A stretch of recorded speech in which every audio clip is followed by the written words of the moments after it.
Champion 4, the wrongfully convicted creator of the Silk Road, Lyn Ulbricht, the incredible Lyn Ulbricht.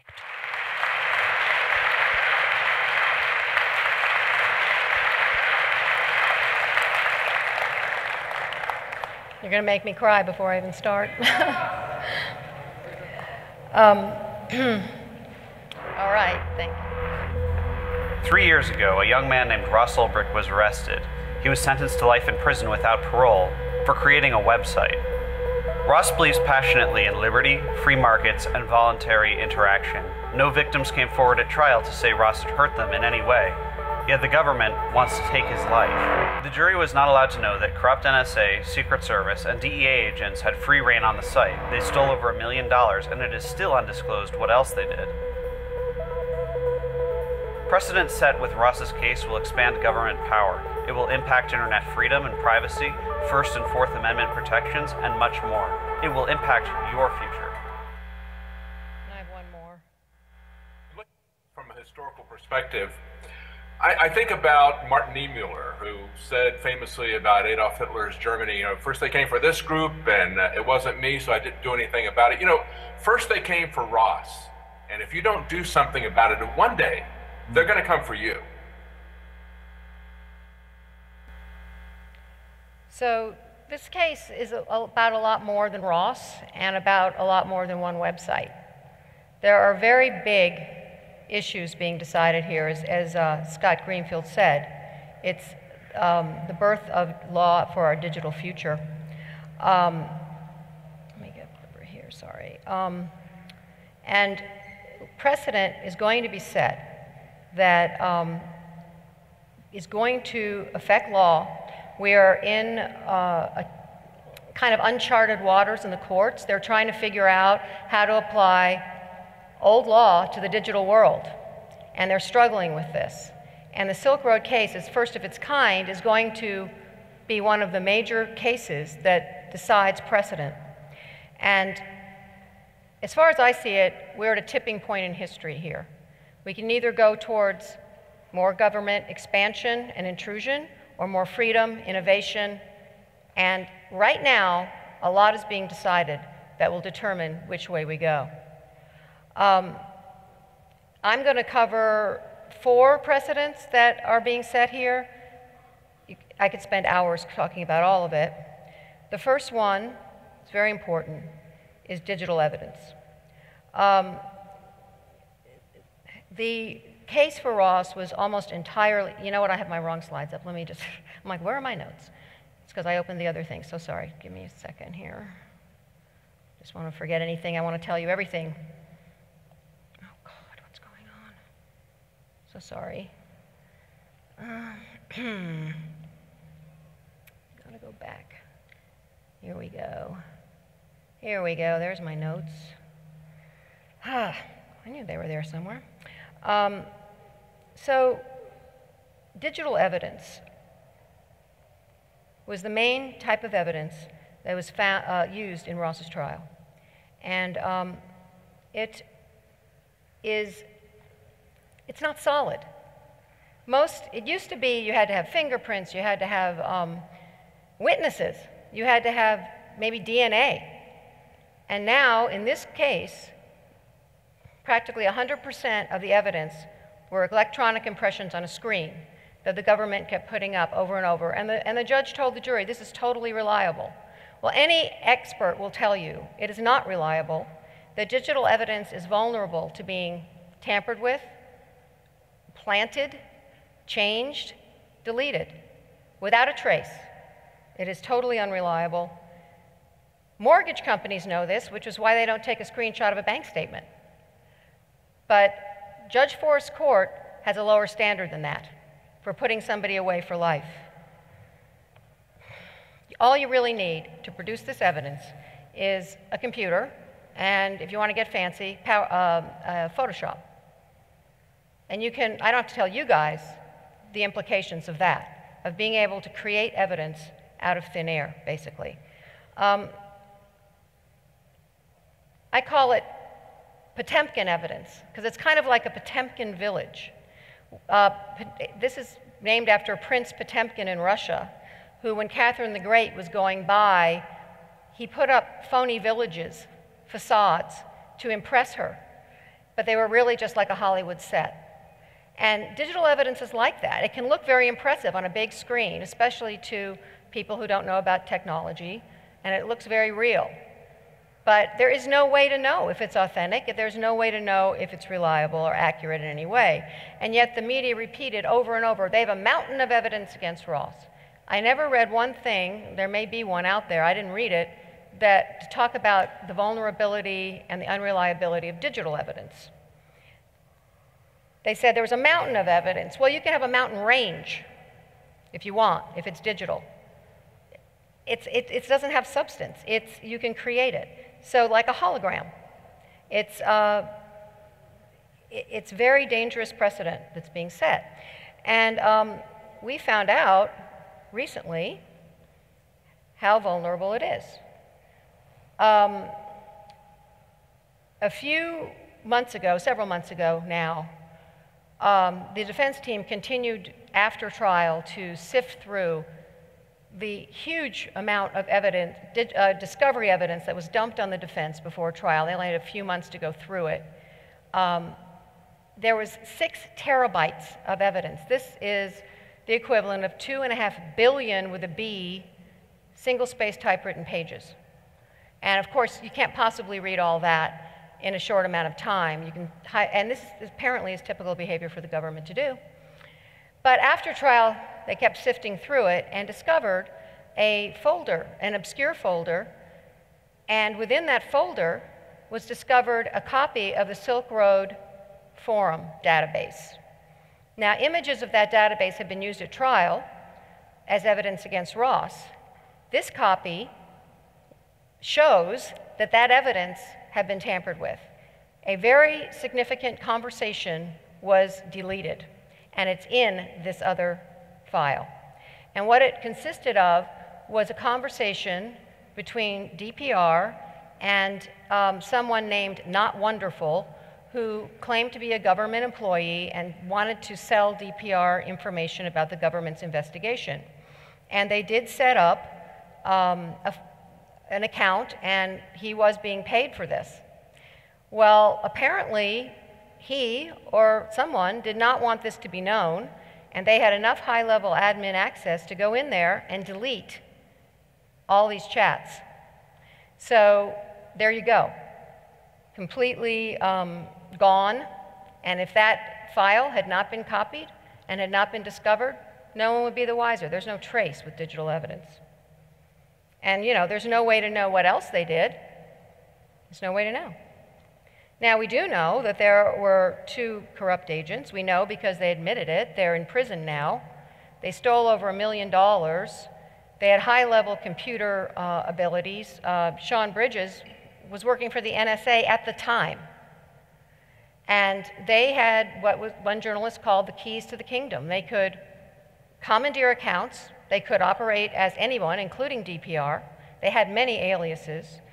They could change passwords, PIN numbers, edit chats, create chats, delete chats on the forum and the marketplace. They had access to bank accounts. I mean, they had the keys to the kingdom.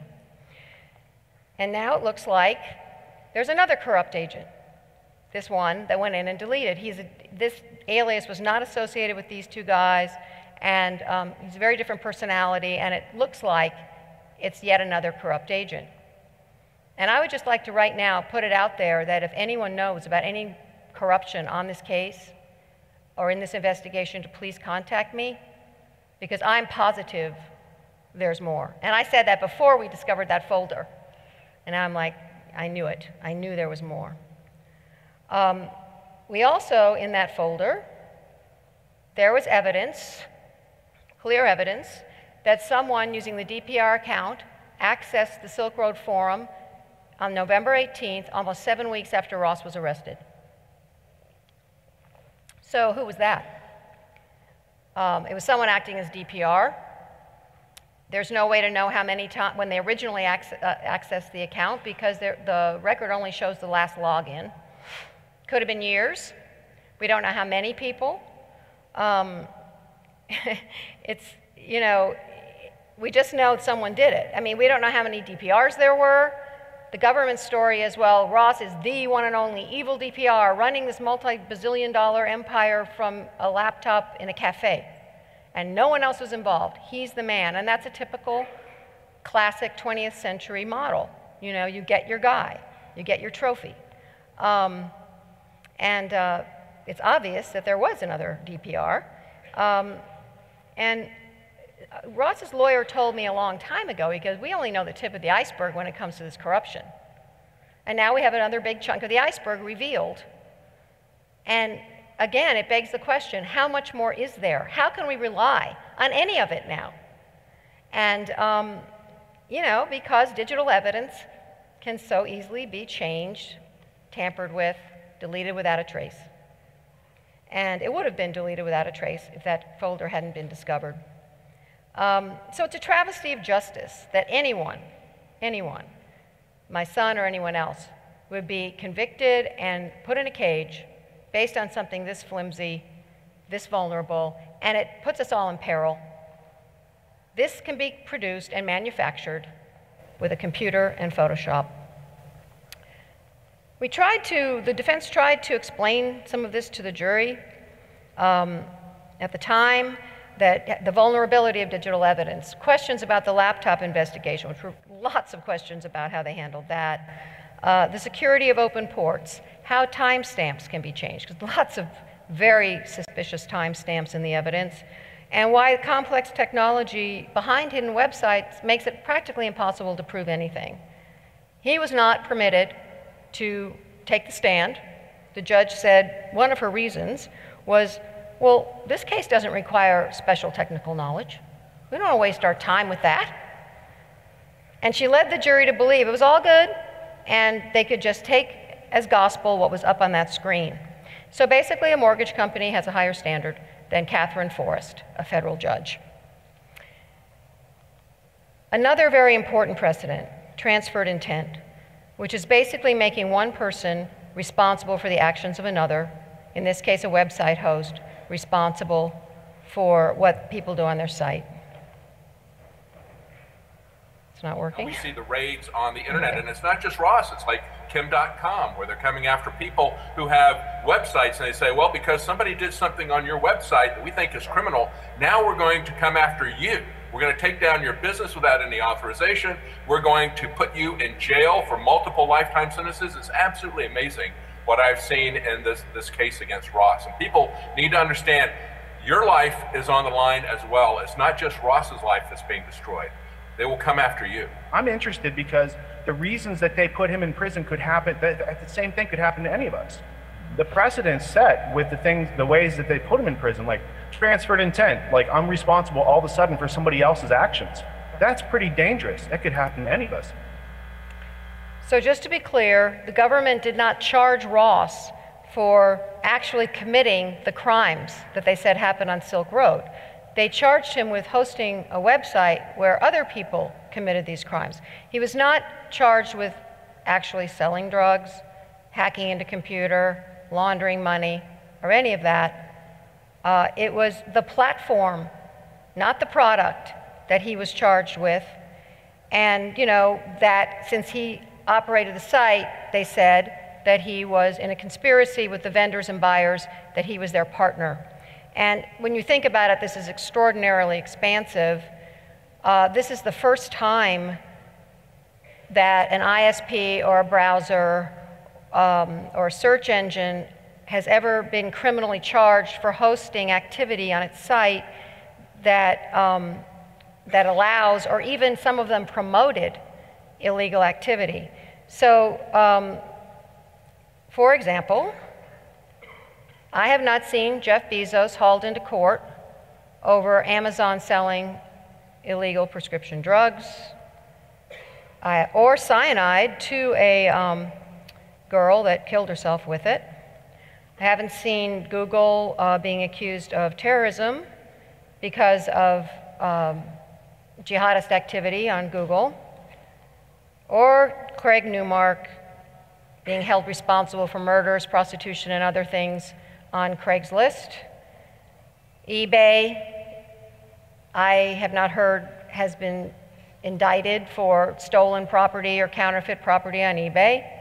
And just recently, Facebook Live published live murders on Facebook. And will Mark Zuckerberg come into court and be charged with murder? And I'm not saying he should be. I'm just saying that there should be equal protection under the law. It should be applied equally. Now, the government did take the operators of Backpage.com to court. It was a state case. It wasn't federal. It was in California.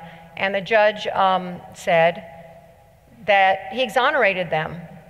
And he cited the Communications Decency Act, which was passed by Congress, which says that operators of a website are not held responsible for actions on their site in civil cases. And this judge applied it to a criminal case.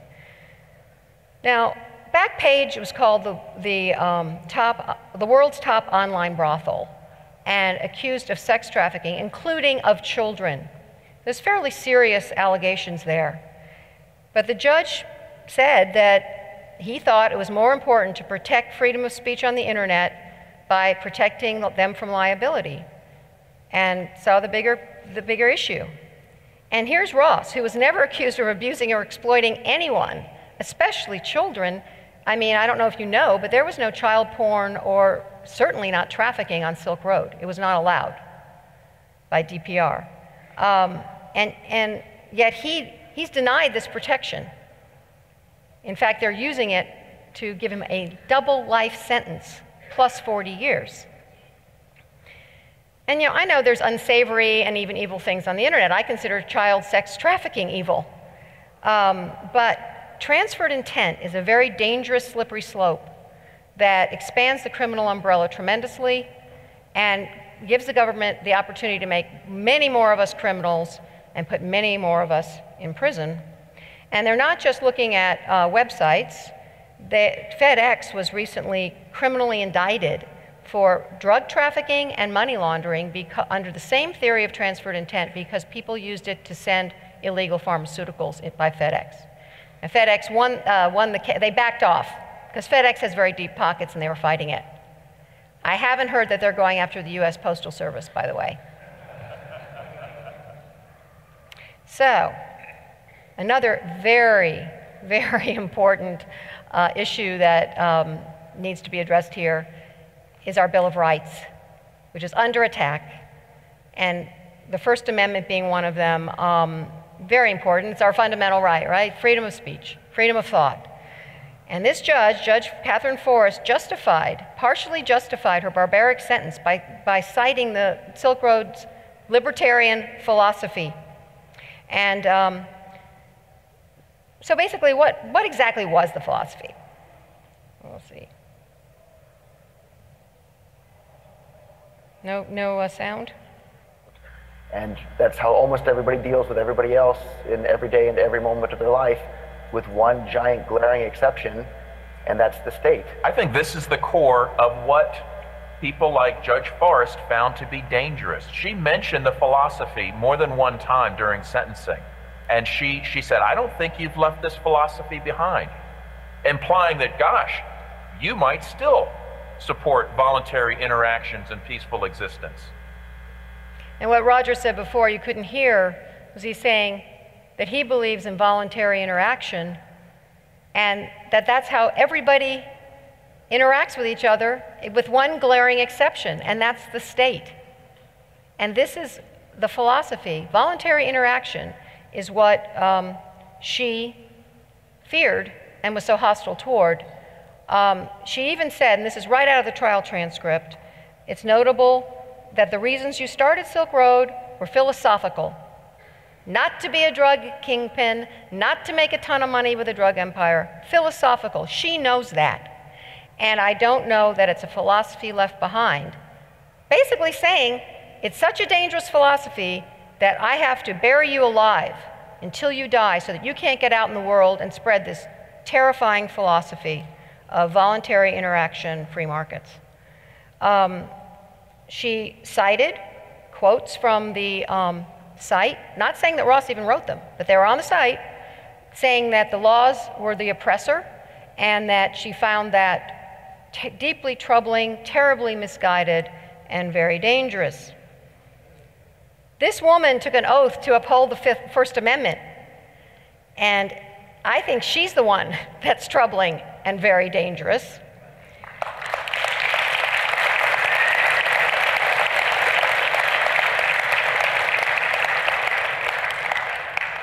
And I just wonder what she'd do with Thomas Jefferson. Going to put him in a cage too? Maybe so. Right after the sentencing, people were so outraged, and a lot of them commented about the judge on Reason.com. Yes, they were hyperbolic. Yes, the internet tends to be that way. And the government didn't like it. Personally, I don't think the judge liked it. And they issued a grand jury subpoena and later a gag order on Reason.com saying, give us those names of those commenters, presumably so they could go after them and try them and put them in jail. I mean, I'm assuming. And this was all over the internet. You know, goodbye First Amendment. Here, stomping on free speech. Here's this slide I love because it shows some of the protesters at Ross's trial who, the judge, by the way, intimidated the defense into, you know, saying, well, basically, you need to send them, ask them to leave. But anyway, that's a whole other story. But luckily, their photo got all over everywhere, including Drudge Report, so it didn't work. And basically, the government went after speech it doesn't like. It doesn't agree with it. So, as Voltaire said, you know, find out who rules you. That's who you can't criticize. But why this big deal about the philosophy? I mean, come on. She said it was just a drug case. She said, well, you're no better than a drug dealer on the street. As Cody Wilson said, why don't you sentence him as one then? But in any case, it's not a drug case. That's why. It's a political case. It's not about drugs. It's about ideas, dangerous ideas. And the government said, Ross was the first on the internet to use it this way, and that cannot be tolerated, and he has to be made an example. He has to be the head on the spike of the medieval castle. This will happen to you if you do this, and send a clear message to other people. And just in case there's any doubt about whether this is about drugs, the biggest drug dealer on Silk Road got 10 years. He actually sold drugs, a lot of drugs, supposedly. The biggest cocaine and heroin seller, he got 5. Peter Nash, who was convicted of being a top admin during the height of Silk Road, got 17 months time served. He's a free man now, I'm glad to hear that. The James Weld Hagen, who was the biggest meth dealer on Silk Road, just recently got 3 years. And it was cut in half. He originally had 6, but since those corrupt agents were involved, the judge cut it in half. Brian Farrell, who ran Silk Road 2.0, got 8 years, and those corrupt agents got 6 and 7 years. And Ross, double life without parole plus 40 years. Unbelievable. Scott Greenfield, that same criminal defense attorney, he said, this sentence wasn't about drugs. He got that sentence because he thought he could create a virtual agora beyond the government's reach. And I would throw in that it was about cryptocurrency. Chuck Schumer, who was behind the investigation, called for the takedown of Silk Road, was on the Senate Finance Committee and the Banking Committee, and I believe, personally, that they found Bitcoin extremely threatening. You don't mess with their money. You don't compete with their money. And that was not going to fly. And they also brought up Tor, and they even wrote in their papers, anyone who uses Tor has criminal intent. They didn't like that either. One final very important issue is the Fourth Amendment. It's really under siege going into the digital age. And this case is a very important case in that situation. Now, the warrants that they used for Ross's laptop, Facebook, and Gmail accounts were unconstitutional. They were general warrants. It's the kind of warrants we fought the Revolutionary War for. It's the kind of warrants that were trying to be stopped by writing the Fourth Amendment, because what they stop is for a general rummaging through your house, from attic to basement, to see what you can find. It calls for particularity. It calls for specific description of what is to be searched and seized. They didn't do that, and they basically searched Ross's digital house. But they're saying, well, whoa, it's not a file cabinet with folders. It's not papers like it says in the Fourth Amendment. It's a laptop. It's digital files. It's not protected. I'm like, oh, really? So we give up privacy because we don't keep everything on papers and folders and in a physical file cabinet. Because if it were that, it would be clearly unconstitutional. So you can see what an important question this is for the digital age. Are we going to give up our privacy now? And that's what they're saying. And they also said, well, you know, even if, look, the warrants are fine, but even if they're not, hey, we did it in good faith. This has actually been upheld in court, the good faith argument. It's being used a lot. It's like, oh, my bad, wrong warrants. Oh, well, I meant well, I guess. I mean, it's like we did it in good faith. And that is a pretty expansive approach to the Constitution, I would say. So that is one of their arguments with Ross's warrants, the warrants in Ross's case.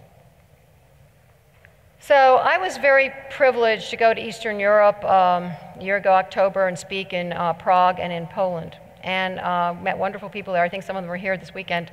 And those people understand tyranny. They've lived under Stalin and Hitler. And it was really great to be with them. And part of the trip, we went to Auschwitz, and here I am in Auschwitz. And this was a very impactful experience for me to actually be there. It's really, it's just really powerful experience. And I overheard a tour guide say to his group, the lesson here is watch your politicians. This wasn't that long ago. So it's about big issues. It's very important. It's not just Ross, but it is also a person. Ross is a person. He's real, as Terry was saying. He's a real person. And I would say that he's one of you. I keep missing the beginning. And there was all kinds of, who could guess what this guy was? But when we saw he was just one of us, and worse, he was from Austin. He was from our backyard. My engineer at the time, John, went to school with him at Westlake. We realized this isn't some guy with an international network, right? This isn't some kingpin. This isn't some guy that's going to be able to call his buddies in the Italian government and bail him out, for weird diplomatic reasons. He's only got the Liberty Movement, best case scenario. And so we knew that if we didn't step up for him, if we didn't go meet his family, if we didn't put this stuff together and Bitcoin and raise the money from our own movement, if we couldn't embrace him, no one was going to. And that's always been my motivation entirely, simply to show that we are committed to the principles of our movement and that we won't desert really one of the heroes of our movement who put, who tried to bring something beautiful into being and was inspired by the principles of liberty. So to get an idea of who Ross is, I want to read you a letter he wrote me. He wrote it to share with you, because I told him I was coming here. I just want to read it to you. Hi, everybody. As I write this, I've spent 1,228 days in captivity.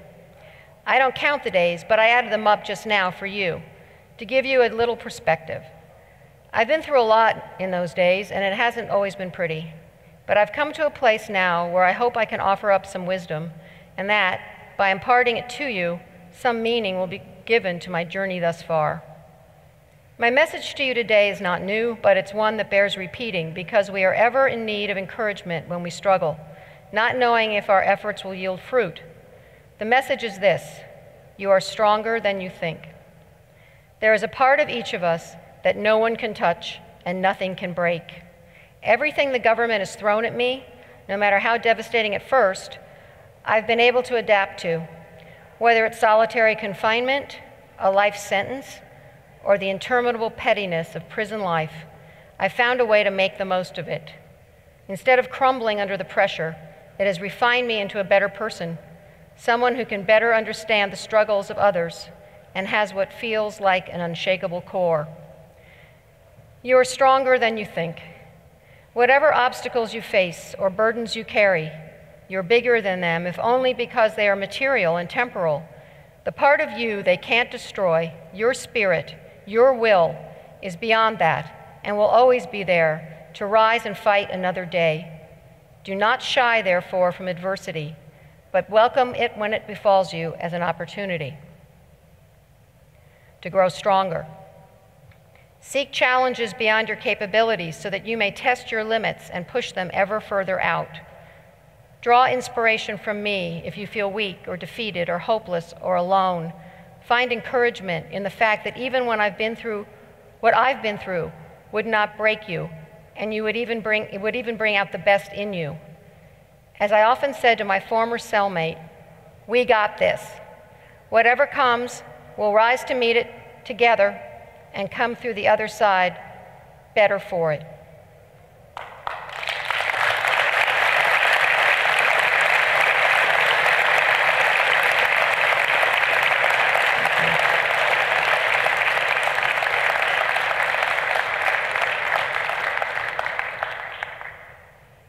So that's my son, the person who wrote those words. And as he says, we're stronger than we think. I'm certainly stronger than I ever thought I'd be. And he inspires me with his amazing strength and courage. He's standing strong and keeping me strong too. And I just invite you, please stand with us. And I'll talk about my website at the end, but come to our website, freeross.org. You can always get in touch with us there and help us. But right now I want to do one last quick thing, wrap up. This is a CD by my good friend, beautiful freedom fighter, Tatiana Moroz, who, and Ross drew her this picture in prison as a birthday present. And it was from a photo by Judd Weiss.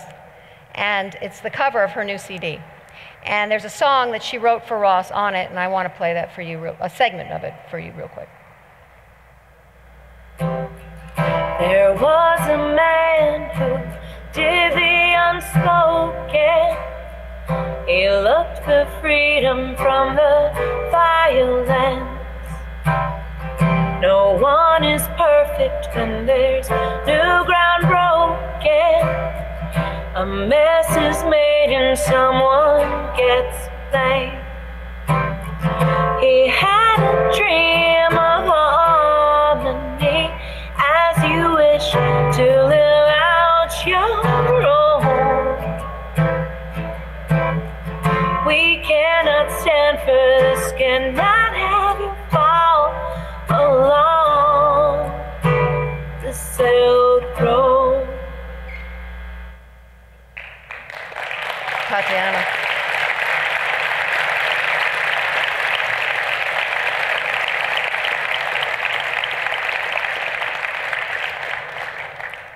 She'll be singing tonight at the dinner, and Tatiana will also be speaking today at 3.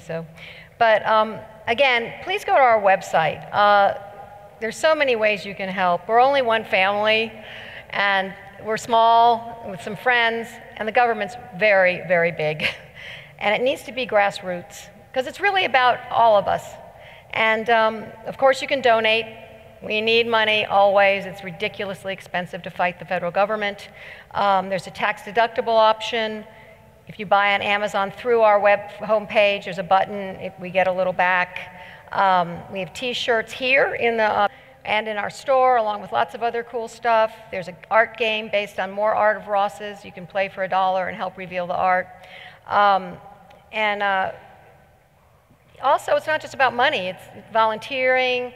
I don't know a lot. I'm not particularly versed in technology or social media. I mean, I've gotten better, but we need help.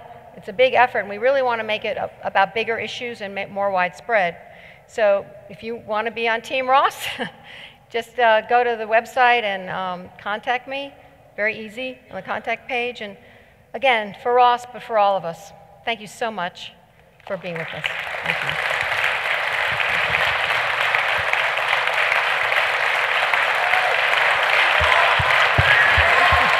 Free Ross.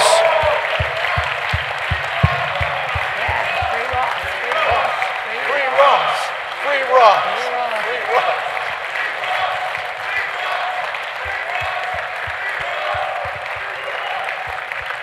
Right. In a world where Antifa riots in the city streets, cops rage out of control, and the leader of the free world is a fat-ass casino owner, one event stands alone to make anarchy great again. I actually love humanity.